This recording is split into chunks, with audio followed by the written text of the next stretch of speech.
इस बार गाजा में खुशियों वाली ईद होगी। इजरायली प्रधानमंत्री बेंजामिन नेतन्याहू के बाद उम्मीद जगी है।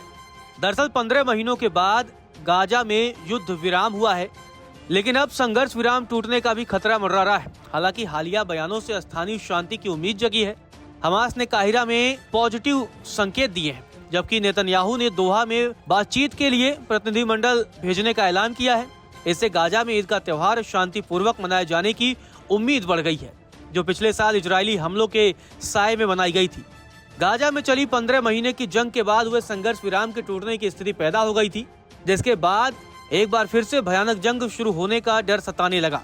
लेकिन हाल ही में आए दोनों पक्षों के बयानों से संकेत मिले हैं कि अब ये संघर्ष विराम अस्थायी युद्ध विराम की ओर भी जा सकता है। शनिवार को हमास के एक डेलीगेशन ने काहिरा में मध्यस्थों से मुलाकात करने के बाद कहा कि नाजुक गाजा युद्ध विराम के दूसरे चरण के लिए वार्ता शुरू होने के संबंध में उसे पॉजिटिव रिस्पांस मिले हैं। इससे पहले इजराइल के प्रधानमंत्री बेंजामिन नेतन्याहू ने कहा था कि वह दूसरे चरण की वार्ता शुरू करने के लिए अपना एक डेलीगेशन कतर की राजधानी दोहा भेजेंगे। आपको बता दें कि गाजा संघर्ष विराम के पहले चरण खत्म होने के बाद रमजान के महीने में जंग शुरू होने का खतरा बढ़ गया था। अमेरिकी राष्ट्रपति डोनाल्ड ट्रंप की ओर से पहले चरण को रमजान के लिए और बढ़ा दिया गया। अगले दूसरे चरण पर सहमति बन जाती है तो गाजा के लोग ईद बिना हमलों के डर के मना सकेंगे।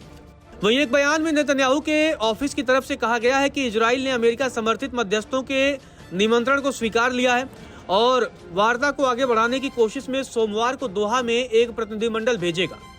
हमास के प्रवक्ता अब्देल लतीफ अल कनौवा ने एक बयान जारी किया और कहा कि युद्ध विराम समझौते को लागू करने के लिए मिस्र और कतर के मध्यस्थों के बीच कोशिशें जारी हैं।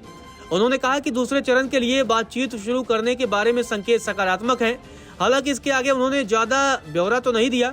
अगर सभी कुछ ठीक रहता है तो ये गाजा वासियों के लिए खुशी का पल होगा, क्योंकि कुछ ही हफ्तों में दुनिया भर में ईद मनाई जाएगी और गाजा निवासियों ने 2024 की ईद इजरायली हमलों के साए में मनाई थी, लेकिन अब 2025 की ईद खुशियों वाली हो सकती है।